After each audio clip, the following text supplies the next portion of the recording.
এই ইউনূস এন্ড গং এদেরকে বিচারের আওতায় আনতেই হবে এবং এরা কোনোভাবেই যেন পালাতে না পারে। ডক্টর মোহাম্মদ ইউনূস এবং তার যে সরকার তার বিরুদ্ধে সংবিধান লঙ্ঘন এবং রাষ্ট্রদ্রোহিতার মামলাটা করতে হবে।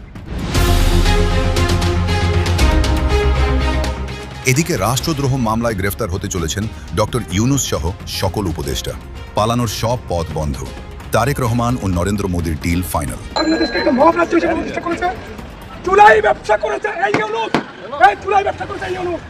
ইউনূস সরকারের পরিণতি কি হবে, আসিফ মাহমুদ সজীব ভুইয়ার কি হবে, এখন সব মিলায় একটা চাপের মধ্যে তো পড়বি নিঃসন্দেহে। এদেরকে ভালোভাবে বিদেশে যেতে না দিয়ে বরং একটা স্বচ্ছ প্রক্রিয়ায় তদন্ত করে এরা আসলে কত কোটি টাকা দুর্নীতি করেছে তার তথ্য বের করা এবং তাদের আটক করা এবং এয়ারপোর্টে একটা রেড অ্যালার্ট জারি করা যাতে এরা কোনোভাবে দেশ থেকে পালাতে না পারে। শতভাগ নিশ্চিত করে বলতে পারি এরা হাজার হাজার কোটি টাকা দুর্নীতি করেছে, বাংলাদেশের 12টা বাজিয়েছে। নিশ্চিতভাবে শেখ হাসিনার সঙ্গে ওয়াকারুজ্জামানের দীর্ঘ সময়ের যোগাযোগের প্রমাণ শেখ হাসিনার এই অডিও ক্লিপ। সেনাপ্রধান ওয়াকারুজ্জামান সম্ভবত সে কারণে শেখ হাসিনার সঙ্গে গোপন যোগাযোগ অব্যাহত রেখেছেন। আসসালামু আলাইকুম দর্শক, নতুন একটা ভিডিওতে আপনাদের সবাইকে স্বাগত। আজকে কিছু গুরুত্বপূর্ণ এবং চাঞ্চল্যকর তথ্য আপনাদের মাঝে নিয়ে আসলাম। অবশ্যই ভিডিওটা প্রথম থেকে শেষ পর্যন্ত দেখবেন।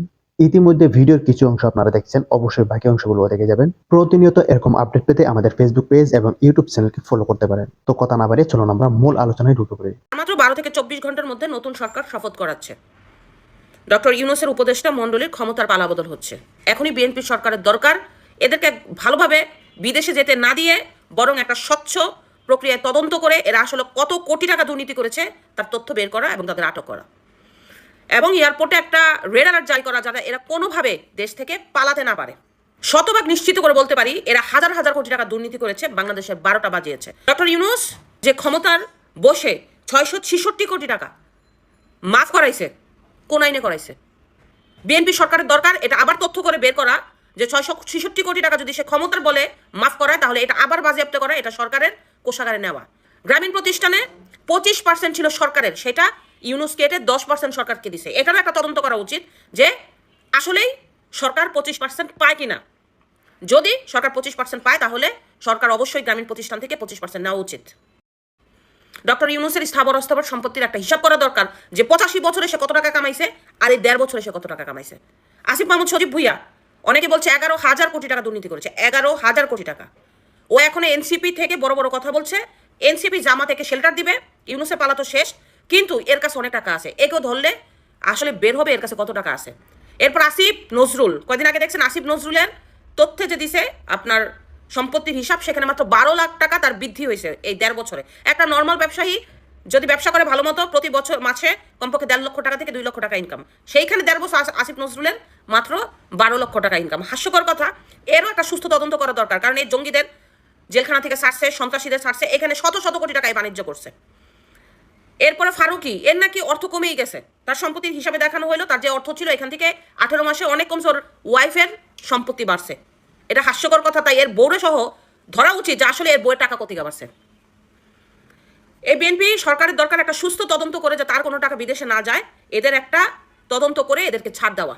এরা যদি সেফ এক্সিট পেয়ে যায় তাহলে বাংলাদেশে আর নতুন কোনো কিছু হলো না, সব পুরানো আমলই রয়ে গেছে। এটাই হচ্ছে বাস্তব কথা। হাজার হাজার কোটি টাকা দুর্নীতি করছে, এরা দেশকে জঙ্গি রাষ্ট্র করছে। জঙ্গি রাষ্ট্র করার জন্য পুরো আন্তর্জাতিক মহলে এদের হাত ছিল। এরা চেয়েছিল পাকিস্তানের এজেন্ডা বাস্তবায়ন করার জন্য, জামাতকে ক্ষমতায় আনার জন্য, এই ইউনূস রাষ্ট্রপতি হয়ে দেশটাকে আরেকটা খারাপ পরিস্থিতি তৈরি করার জন্য। কিন্তু জনগণ দিতে দেয়নি। যদিও এই নির্বাচনে কারচুপি হয়েছে, জনগণের উপস্থিতি নিয়ে আপনার ফাইজলামি করা হয়েছে, জনগণকে ধোকাই দেওয়া হয়েছে, তারপরেও এখন বিএনপি সরকারের দরকার একটা সুস্থ তদন্ত করে এদেরকে বিদেশে যেতে দেওয়া। রাজধানী ঢাকায় প্রধান উপদেষ্টা প্রফেসর ইউনূসের কুশপুত্তলিকা দাহ করা হলো। এই ঘটনা বলে দেয় যে প্রধান উপদেষ্টা প্রফেসর ইউনূসের ব্যাপারে বাংলাদেশের জনগণ, বহু জনগণ ফুঁসে উঠেছে, ফুঁসে আছে, যার মাত্রাগুলো নির্বাচনের পরেই শুরু হয়েছে। নির্বাচনে যদি উল্টা রেজাল্ট হতো, যারা জিতেছে তারা যদি না জিতে তাদের প্রতিপক্ষ জিততো, তাহলে এই চিত্র হতো না। অনেকটা প্রফেসর ইউনূসই ক্ষমতায় আছেন সেরকমটাই মনে হতো এবং প্রফেসর ইউনূসকে রাষ্ট্রপতি করার ব্যাপারটাও মোটামুটি চূড়ান্ত ছিল। কিন্তু গণেশ যেহেতু উল্টে গেছে, সেহেতু এখন এরকম পরিস্থিতি দেখতে হচ্ছে। হঠাৎ করে প্রফেসর ইউনূসের কুশপুত্তলিকা দাহ করা হলো কেন, এই প্রশ্ন উঠেছে। সাথে প্রফেসর ইউনূসের বিরুদ্ধে যে সকল অভিযোগ, সাংবিধানিক অভিযোগ, সংবিধান লঙ্ঘন করার যে সকল অভিযোগ উঠছে, সেই অভিযোগগুলোর পরিপ্রেক্ষিতে তিনি ফেঁসে যেতে পারেন এরকম আলোচনা আলোচনা চলছে। রাজধানীতে আজকে একজন ব্যক্তি এই কাজ করেছেন এবং সাংবাদিকদের উপস্থিতিতে করেছেন। প্রফেসর ইউনূসের বিরুদ্ধে লেখা একটি বোর্ড নিয়ে তিনি এই কথা বলেছেন এবং কথা বলার শেষে সেই বোর্ডে থাকা প্রফেসর ইউনূসের ছবি পুড়িয়ে এই কাজ শেষ করেছেন। ভিডিওটা একটু দেখে আসুন, ছবি পোড়াচ্ছে কিভাবে সেই ভিডিওটা দেখে আসুন। দুর্নীতিমুক্ত দেশ হিসেবে বাংলাদেশ গঠিত হবে। ইউনূসকে মানুষ বিশ্বাস করেছিল, মানুষের আস্থা বিশ্বাসকে পুঁজি করে চুলাই ব্যবসা করেছে এই ইউনূস, বিএনপিপন্থী এক বিশ্লেষক তিনি সংবিধানের বিভিন্ন অনুচ্ছেদ, বিশেষ করে 93 অনুচ্ছেদ এবং 48-এর 3 অনুচ্ছেদ উল্লেখ করে বলছেন প্রফেসর ইউনূস এই 2 অনুচ্ছেদের প্রেক্ষাপটে বড় ধরনের ফাঁসা ফেসে যাবেন। কি বলছেন তিনি চলুন একটু আলোচনা করি। 93 অনুচ্ছেদ যেটা বলছে সেটা হচ্ছে যে মহামান্য রাষ্ট্রপতি অধ্যাদেশ দিতে পারবেন।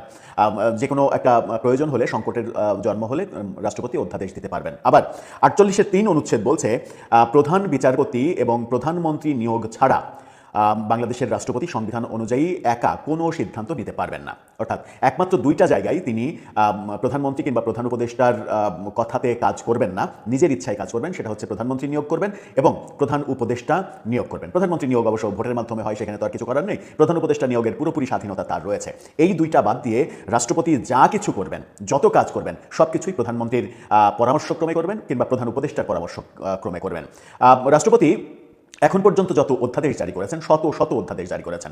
রাষ্ট্রপতির কাঁধে কাঁঠাল ভেঙে খাওয়ার একটা চেষ্টা করা হয়েছে। এই সরকার রাষ্ট্রপতির মাথায় কাঁঠাল ভাঙার চেষ্টা করেছে এবং রাষ্ট্রপতিকে দিয়ে সবকিছু উদ্ধার করার চেষ্টা করেছে। কিন্তু সংবিধান বলছে রাষ্ট্রপতি যা কিছুই করবেন সবকিছুই প্রধানমন্ত্রী কিংবা প্রধান উপদেষ্টার পরামর্শে করবেন। অর্থাৎ প্রধান উপদেষ্টা যা বলবেন সেটাই রাষ্ট্রপতি করবেন কিংবা করতে বাধ্য, আইনত বাধ্য। অর্থাৎ যে সকল অধ্যাদেশ জারি করা হয়েছে রাষ্ট্রপতির মাধ্যমে, একটাও রাষ্ট্রপতির দায় থাকবে না, সমস্ত দায় প্রধান উপদেষ্টাকে অর্থাৎ প্রফেসর ইউনূসকে নিতে হবে। এই কারণেই তিনি ফেসে যাবেন।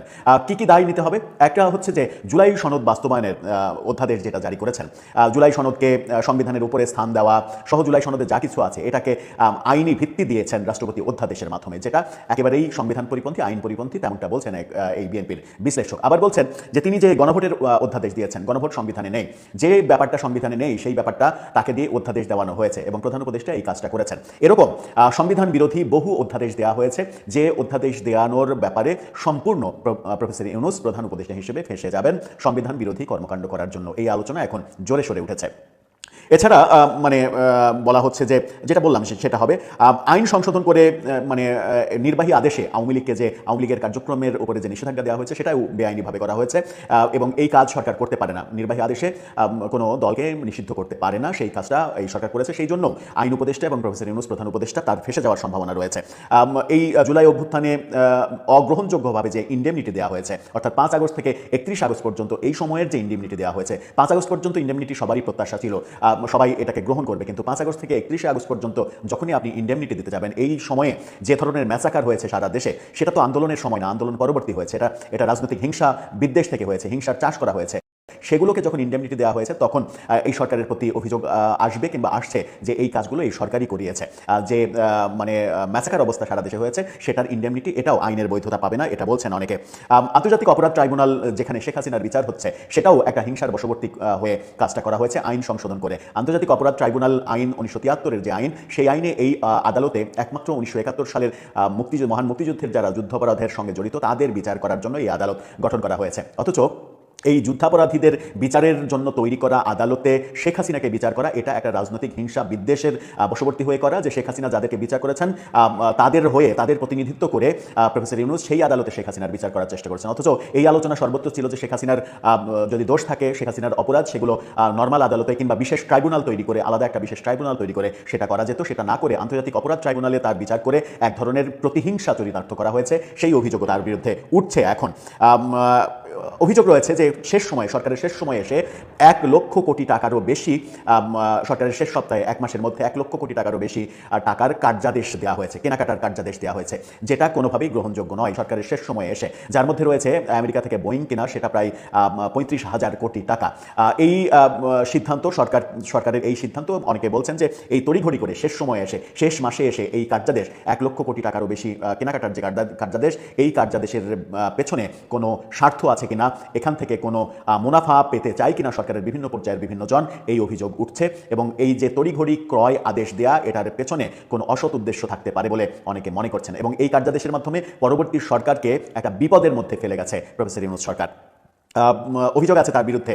তিনি সরকারের প্রধানের দায়িত্ব নেওয়ার পরপরই তার গ্রামীণের নামে বহু প্রতিষ্ঠানকে লাইসেন্স দিয়েছেন, যেটা অন্য কাউকে দেওয়া হয়নি, কিন্তু গ্রামীণের নামে বহু কোম্পানিকে লাইসেন্স দেওয়া, যে ব্যাপারটা ওপেন সিক্রেট, সেটার বিরুদ্ধে সেই লাইসেন্সগুলোও টিকবে না বলে অনেকে মনে করছেন। 666 কোটি টাকার যে কর মওকুফ, সেই কর মওকুফ নিজের প্রভাব খাটিয়ে প্রফেসর ইউনূস করেছেন, সেই অভিযোগ রয়েছে, সেটাও টিকবে কিনা এবং তার জন্য তাকে আইনের মুখোমুখি হতে হবে কিনা সেই প্রশ্ন উঠছে। গ্রামীণ ব্যাংকের মালিকানা ছিল 25%, গ্রামীণ ব্যাংকের সরকারের মালিকানা ছিল, গ্রামীণ ব্যাংক প্রসঙ্গে সরকারের মালিকানা ছিল 25% আর গ্রামীণ ব্যাংকের মালিকানা ছিল 75%। সেটা প্রফেসর ইউনূস দায়িত্ব নেওয়ার পরে সরকারের মালিকানা 25% থেকে কমিয়ে 10% করেছে, আর গ্রামীণ ব্যাংকের মালিকানা 90% নিয়ে গেছে। গ্রামীণ ব্যাংকের স্বার্থে সরকারের এত বড় একটা ক্ষতি করেছেন প্রফেসর ইউনূস, এর জন্যও তাকে আইনের মুখোমুখি হতে পারে এই কথা অনেকে বলছেন। রেকর্ড পরিমাণ বিদেশ সফরের ব্যাপার তো রয়েছে, রেকর্ড পরিমাণ বিদেশ সফর। একেবারে কয়েকদিন আগে গ্রামীণ ফোনকে বিশেষ তরঙ্গ বরাদ্দ দেয়া, যেটা এই ফয়েজ আহমেদ তোয়েবকে দিয়ে করিয়েছেন তিনি, গ্রামীণ ফোনকে অন্য কোম্পানিকে না দিয়ে কোনো ধরনের টেন্ডার ছাড়া গ্রামীণ ফোনকে তরঙ্গ বরাদ্দ দিয়েছেন। অর্থাৎ নিজের ব্যবসা প্রতিষ্ঠানগুলোর জন্য যা যা করা দরকার তার সব কিছুই করেছেন। এই অভিযোগগুলো তার বিরুদ্ধে উঠছে। এত অভিযোগের জবাব তিনি কীভাবে দেবেন? অনেকে বলছেন যে তিনি রাষ্ট্র ক্ষমতায় মূলত এসেছেনই নিজের স্বার্থ উদ্ধারের জন্য।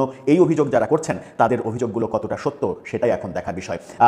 অভিযোগ অনেক থাকতে পারে, কিন্তু অভিযোগের সত্য মিথ্যা এগুলো যাচাই করাও তো একটা বড় ব্যাপার। যদিও তার বিরুদ্ধে যে মোটা দাগের অভিযোগগুলো রয়েছে সেগুলো বোধহয় যাচাই বাছাই করার নতুন কোনো প্রয়োজন নেই, কারণ সেগুলো একেবারে ওপেন সিক্রেট, আমরা সবাই জানি। ও তার নামে যে মামলা ছিল সেই মামলা প্রভাব খাটিয়ে সরকার সেই মামলাগুলো তুলে নিয়েছে, এটাও একটা বড় ব্যাপার। তিনি আদালতে ফেস করেননি, আদালত ফেস করতে তিনি ভয় পেয়েছেন, ভয় পাওয়ার কারণে সরকার সেই মামলাগুলো তুলে নিয়েছে। সরকারের প্রভাব খাটিয়ে মামলা তুলে নেওয়া এই ব্যাপারটা বলে দেয় যে মামলাতে দেয়ার হ্যাভ সামথিং রং, এই কারণেই তিনি ফেস করতে ভয় পেয়েছেন। এরকম নানা অভিযোগ তার বিরুদ্ধে রয়েছে। গত 1.5 বছর ধরেই এই অভিযোগগুলো অনেকটা চাপা সুরে ছিল, কিন্তু নির্বাচনের পরে বিএনপির নিরঙ্কুশ সংখ্যাগরিষ্ঠতার পরে এই অভিযোগগুলো একেবারে সামনে আসছে, যার প্রতিফলন আজকে দেখলাম রাজধানীতে তার কুশপুত্তলিকা দাহ করা হলো। শেখ হাসিনা নিয়মিত ফোনে কথা বলতে পারছেন সেনাপ্রধান ওয়াকারুজ্জামানের সঙ্গে, সেনাপ্রধান ওয়াকারুজ্জামান তার ফোন ধরছেন, তাকে বিভিন্ন জবাবদিহি করছেন এবং শেখ হাসিনা তাকে কি বিভিন্ন বিষয়ে প্রশ্ন করছেন, পরামর্শও দিচ্ছেন। এই প্রশ্নগুলো শেখ হাসিনার যে ক্লিপটি এখন ঘুরছে সেটা শুনলে খুব স্বাভাবিকভাবেই আপনাদের মাথাতেও আসবে। শেখ হাসিনা 2024 আগস্টের পর ভারত চলে যাওয়ার পর থেকেই নেতা কর্মীদের সঙ্গে নিয়মিত যোগাযোগ রাখেন বিভিন্ন প্ল্যাটফর্মে, ফোনে, টেলিগ্রাম, সিগন্যাল, এসব প্ল্যাটফর্ম ব্যবহার করে, এবং সেখানে দলীয় ফোরামে তিনি যে খুব খোলামেলা কথাবার্তা বলেন, সেসব কথাবার্তার বিভিন্ন ক্লিপ অনেক সময় বেরিয়ে আসে। ধারণা করা যায় যে ক্লিপটি আমি আপনাদের শোনাতে যাচ্ছি, সেই ক্লিপটি শেখ হাসিনা হয়তো দলীয় কোনো ফোরামে বক্তব্য রাখবার সময় এই কথাগুলো বলেছিলেন, এবং সেখানে শেখ হাসিনা কথা বলেন 2025 জুলাইয়ে, 18ই জুলাই পদযাত্রার নামক যে কর্মসূচি পুরো জুলাই মাস জুড়ে জাতীয় নাগরিক পার্টি, এনসিপির নেতৃবৃন্দ সারা বাংলাদেশে করছিলেন, এবং 18ই জুলাই যখন তারা মার্চ টু গোপালগঞ্জ কর্মসূচি ঘোষণা করেন, যে কর্মসূচির অংশ হিসেবে তারা বঙ্গবন্ধু সমাধিটা গুড়িয়ে দিয়ে আসবেন, এই খবর ছড়িয়ে পড়ে সর্বত্র। সেই সভা তারা যখন করতে যান গোপালগঞ্জে, এবং গোপালগঞ্জবাসী ব্যাপক প্রতিরোধ গড়ে তোলে, এবং এরপর সেনাবাহিনী গুলি চালিয়ে 5 জনকে হত্যা করে। হত্যার পর যে বিপুল পরিমাণ 6000 মামলা দেওয়া হয় গোপালগঞ্জবাসীর বিরুদ্ধেই, এবং এরপর প্রায় সপ্তাহখানেক ধরে সেনাবাহিনী, নৌবাহিনী, বিমান বাহিনী গোপালগঞ্জবাসীকে অবরুদ্ধ করে রাখে। মামলার প্রেক্ষিতে বিপুল পরিমাণ গোপালগঞ্জের মানুষকে গ্রেফতার করা হয়। শেখ হাসিনা সেই প্রসঙ্গে কথা বলছেন, এবং তিনি দলীয় নেতাকর্মীদের জানাচ্ছেন যে তিনি কথা বলেছিলেন সেনাপ্রধানের সঙ্গে, আর সেনাপ্রধান বলেছেন চাপের মুখে তাকে এসব কাজ করতে হয়েছে। এই অডিও ক্লিপটি শুনলে সেনাপ্রধান এবং শেখ হাসিনার মধ্যকার সম্পর্ক নিয়ে প্রশ্ন না উঠে পারেই না। ঠিক কি ধরনের আলাপ তারা নিয়মিত করছেন, এখনই বা সে আলাপ বন্ধ হয়ে গেছে তা ভাববার কারণ কি? শুনে আসি শেখ হাসিনা কি বলছেন, সেনাপ্রধান ওয়াকারুজ্জামানের সঙ্গে তার কি আলাপ হয়েছিল। আমি সেনাপ্রধানকে জিজ্ঞেস করেছিলাম যে আপনি এই গোপালগঞ্জে মানুষকে এভাবে হয়রানি করা বা এভাবে মামলা দিলেন কেন? জবাব দিতে পারে না, তার উপরে নাকি চাপ আছে। সে হলো সেনাপ্রধান, তারপরে চাপটা দেবে কে? সেটা তো প্রশ্ন। আজকে এইভাবে যে সেনাবাহিনী এইভাবে গুলি মারলো, তাদের বিরুদ্ধে কোনো ব্যবস্থা হয়নি। দেখেন, আপনাদেরকে আমি 2024 সালের 5ই আগস্ট কি হয়েছিল গণভবনে থাকা শেখ হাসিনার বিশেষ সহকারী আওয়ামী লীগের দপ্তর সম্পাদক বিপ্লব বড়ুয়ার সাক্ষাৎকার শুনিয়েছি। আপনাদেরকে আমি 2024 আগস্টে শেখ হাসিনা যখন ভারত রওনা হচ্ছেন, তখন সেনাপ্রধানের সামনে বসে থাকা জাতীয় পার্টির চেয়ারপারসন জিএম কাদেরের সাক্ষাৎকার শুনিয়েছি, এবং আমার যে শেখ হাসিনার সঙ্গে সে সময় শেষ তিনি যখন বাংলাদেশ ছাড়ছেন সে সময়টায় বা গণভবন ছাড়ছেন সে সময়টায় ঘনিষ্ঠভাবে থাকা ব্যক্তিবর্গের যেসব বক্তব্য আমি সংগ্রহ করতে পেরেছি কিংবা শেখ হাসিনা ঘনিষ্ঠ বিভিন্ন সূত্র থেকে যা জানতে পেরেছি তাতে পরিষ্কারভাবে জানিয়েছিলাম যে জিএম কাদের যেমনটা বলেছেন সেনাপ্রধান চমকে উঠেছিলেন যখন তিনি হঠাৎ করে টিভি স্ক্রলে দেখতে পান জিএম কাদের এবং সহ রাজনৈতিক নেতৃবৃন্দের সঙ্গে যখন সেনাভবনে সেনাপ্রধান বসা যে শেখ হাসিনা বাংলাদেশ ছেড়েছেন এবং তিনি হেলিকপ্টারে করে একটা সামরিক হেলিকপ্টারে করে বাংলাদেশ ত্যাগ করেছেন। সেনাপ্রধান ওই বৈঠক থেকে একটু পরেই উঠে যান। শেখ হাসিনা ঘনিষ্ঠ ব্যক্তিবর্গের কাছে এই খবর আমি অত্যন্ত বিশ্বস্ত সূত্র মতে এবং নিশ্চিতভাবে জেনেছি যে সেনাপ্রধান ওয়াকারুজ্জামান দ্রুত তখন শেখ হাসিনাকে ফোন করে বলেন যে স্যার আপনি আমার উপর ভরসা রাখতে পারলেন না। সে সময় সেনাপ্রধানের সঙ্গেও তার অত্যন্ত ঘনিষ্ঠ একজন উপস্থিত ছিলেন ওই কক্ষে। সেনাপ্রধান ওয়াকারুজ্জামান যে শেষ মুহূর্ত পর্যন্ত মানে শেখ হাসিনা যে সত্যিই রওনা দিয়ে দেবেন এটা জানতেন না, বরং শেখ হাসিনার সঙ্গে শেখ রেহানার সঙ্গে সেই সামরিক হেলিকপ্টার যেটি প্রথমে তাদেরকে বিমানবন্দর পর্যন্ত নিয়ে যায় সেই হেলিকপ্টার থেকে শুরু করে সামরিক বিমানে ভারত পৌঁছানো পর্যন্ত বরং ছিলেন বিমান বাহিনী প্রধান হাসান মাহমুদ খান এবং সাবেক প্রধানমন্ত্রীর সামরিক সচিব জেনারেল কবির আহমেদ। সে কথাও আমি আপনাদেরকে আগে জানিয়েছি। সেনাপ্রধান ওয়াকারুজ্জামান তখন চাইছিলেন যে রাজনৈতিক দলগুলোর সঙ্গে আলাপের মাধ্যমে একটা এমন সরকার গঠন করা যায় কিনা যে সরকার আসলে দায়িত্ব নেবে, সর্বদলীয় একটা সরকার, সবার মেনে নেওয়া একটা সরকার। শেখ হাসিনা পদত্যাগ করবেন এবং তিনি শেখ হাসিনাকে ক্যান্টনমেন্টে নিয়ে গিয়ে কিংবা বাংলাদেশেই রেখে একটা নিরাপত্তা দেওয়ার প্রতিশ্রুতি দিয়ে আসছিলেন। সেনাপ্রধানের কথায় ভরসা করে কোনোভাবেই যে শেখ হাসিনা সেখানে থাকা উচিত হবে না সেটা যখন একদিকে বারবার বিমান বাহিনী প্রধানের তরফে ভারতের গোয়েন্দা সংস্থা, ভারতের নিরাপত্তা উপদেষ্টাদের বরাতে জানানো হচ্ছিল শেখ হাসিনাকে, পাশাপাশি শেখ হাসিনা কে তার নিরাপত্তা দেওয়ার দায়িত্বে নিয়োজিত এসএসএফ, প্রেসিডেন্ট গার্ড রেজিমেন্ট তাদের সদস্যরা কোনোভাবেই শেখ হাসিনার আর গণভবনে থাকা উচিত হবে। যখন কিনা সেনাপ্রধান মার্চ টু ঢাকা কর্মসূচি সফল করতে ঢাকার সকল প্রবেশ দ্বার খুলে দিয়েছেন, সেনাবাহিনী সরিয়ে নিয়েছেন এবং বিক্ষোভকারীরা গণভবন অভিমুখে আসছে, সে বিষয়টাও আমি আপনাদের জানিয়েছি। এহেন সেনাপ্রধান এর পরেও নাকি অন্তর্বর্তীকালীন সরকারটি যখন গঠন হয়েছে তখনও শেখ হাসিনার সঙ্গে বিশ্বস্ততার সম্পর্ক ধরে রাখতে বারবারই শেখ হাসিনার সঙ্গে ফোনে এবং নানা মাধ্যমে যোগাযোগ অব্যাহত রেখেছেন। আওয়ামী লীগের ঘনিষ্ঠ অনেক সূত্রের বরাতে, সেনাবাহিনীর ঘনিষ্ঠ অনেক সূত্রের বরাতে একথা বারবার আমি জানতে পেরেছি যে সেনাপ্রধান শুধুমাত্র অন্তর্বর্তীকালীন সরকারের গঠনের বিষয়ে শেখ হাসিনার সঙ্গে নিয়মিত আলাপ করছিলেন তাই নয়, ওই যে আসিফ মাহমুদ সজীব ভুইয়া যে বলেছিলেন যে সেনাপ্রধান কিছুতেই রাজি হচ্ছিলেন না ডক্টর ইউনূসকে অন্তর্বর্তীকালীন সরকারের প্রধান করতে এবং তিনি বলছিলেন হি ইজ আ কনভিক্ট, মানে তিনি অপরাধী, আদালতে অপরাধী হিসেবে তাকে সাব্যস্ত করা হয়েছে। এবং শেষ পর্যন্ত ছাত্র নেতাদের দাবির মুখে তিনি যে বলেছিলেন যে বুকে পাথর চাপা দিয়ে তিনি ইউনূসকে মেনে নিচ্ছেন অন্তর্বর্তীকালীন সরকারের প্রধান উপদেষ্টা হিসেবে, আওয়ামী লীগ ঘনিষ্ঠ অনেক সূত্র, সেনাবাহিনী ঘনিষ্ঠ অনেক সূত্র মনে করে সেনাপ্রধানের ইউনূস নিয়ে এই আপত্তিও আসলে মূলত শেখ হাসিনা ইউনূস বিষয়ে ব্যাপক আপত্তির কারণে। তার মানে সেনাপ্রধান কিন্তু এই পুরোটা সময় জুলাই পর্যন্ত বা আগস্ট পর্যন্ত 2025-এর অন্তত শেখ হাসিনার সঙ্গে ঘনিষ্ঠ যোগাযোগ রেখে গেছেন এবং তার সঙ্গেও একটা বিশ্বস্ততার সম্পর্ক মেনটেন করেছেন, বজায় রেখেছেন, যেখানে তিনি শেখ হাসিনাকে জানিয়েছেন যে তার উপর চাপ থাকায় তাকে গোপালগঞ্জে গুলি চালাতে হয়েছে এবং তার উপর চাপ থাকায় তিনি গোপালগঞ্জে এই পরিমাণ মামলা করেছেন। কাজেই ওই যে সেনা ঘনিষ্ঠ সূত্র কিংবা আওয়ামী লীগ সূত্রে গত কয়েক মাসে যেটা জানতে পেরেছি যে শেখ হাসিনা আসলে গোপালগঞ্জের ওই ঘটনার পর থেকে সেনাপ্রধানের বিষয়ে প্রথম মুখ খুলতে শুরু করেন। এর আগে সেনাপ্রধান যে কু করেছেন, সেনাবাহিনী যে আসলে সরকারের নির্দেশনার বাইরে গিয়ে মার্চ টু ঢাকা সফল করেছে, সেনাপ্রধান যে চেষ্টা করছিলেন শেখ হাসিনাকে দেশে রেখে দিয়ে সম্ভবত তাকে একটা জীবনের ঝুঁকির মুখে ফেলতে, এবং ভাগ্যিস বিমান বাহিনী প্রধান, এসএসএফ, প্রেসিডেন্ট গার্ড রেজিমেন্ট এবং ভারত থেকে এই পরামর্শ বারবার আসছিল যে শেখ হাসিনাকে গণভবন ছাড়তেই হবে, সে কারণেই এখনো শেখ হাসিনা বেঁচে আছে। সে বিষয়গুলো শেখ হাসিনা গোপালগঞ্জ ঘটনার পর প্রথম নানাভাবে ব্যাখ্যা করতে শুরু করেন। তার মানে সেনাপ্রধান ওয়াকারুজ্জামান এখনো শেখ হাসিনার সঙ্গে কতটা বিশ্বস্ততার সম্পর্ক ধরে রেখেছেন বলা মুশকিল।